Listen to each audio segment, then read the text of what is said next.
Seemed like a pretty high tempo practice, kind of high energy practice tonight. Are the guys kind of excited about practicing a little later? It's kind of something different for them. A little bit different, but obviously game time's at night, and it's a nice crisp night tonight. So guys got after it pretty good, and I mean they're excited for the week, and it's a big challenge. Go to the Coliseum and play, and so guys are looking forward to it. So a lot of excitement around that. You have to. Does it kind of condense the week of watching film for you guys? You have to squeeze what you would usually get, 6 days to do into 5 days.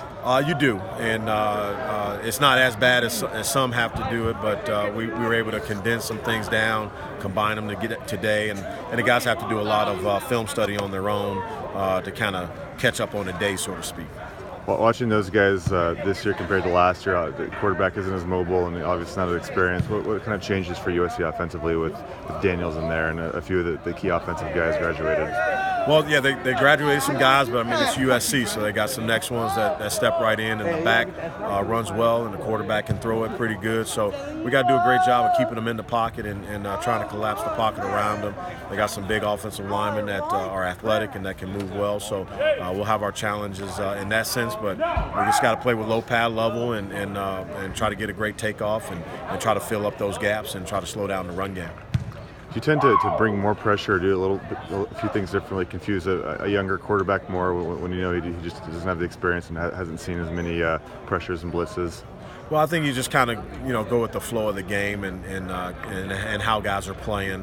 You want to try to heat them up a little bit, but in the same note, you don't want to leave the corners out on an island by themselves too long. So hopefully we can get some pressure with our up four guys, and if we can do that, then we don't have to bring the heat. But if we're struggling a little bit and need a game changer in that sense, we'll probably bring a blitz in there here or there and see if we can get the advantage for a third down.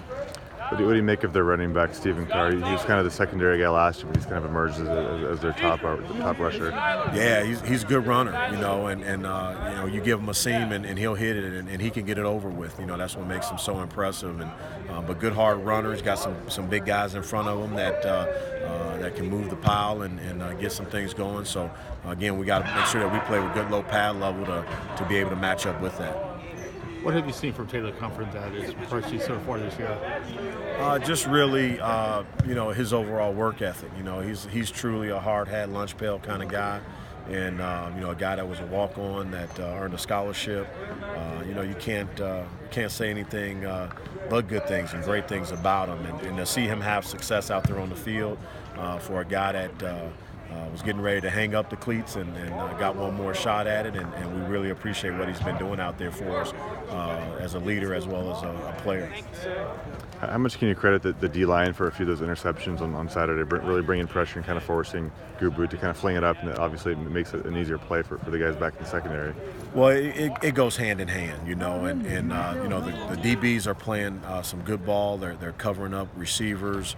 Linebackers are covering up the underneath zones, and it's giving us a little more time to get there. And in the same note, we've got to try to get some pressure so we don't leave them out on an island too long. So it goes hand in hand. We like to try to collapse the pocket around the quarterback and get him to speed up his clock a little bit. And again, we appreciate the corners and DB, the corners and safeties covering those guys and giving us a little extra time to get there. Have you ever been down there to the Coliseum, Coach, down there? I have. Coach Clays and I were at Minnesota our first year, and we played against USC. I think it was under Lane Kiffin during that time. Okay.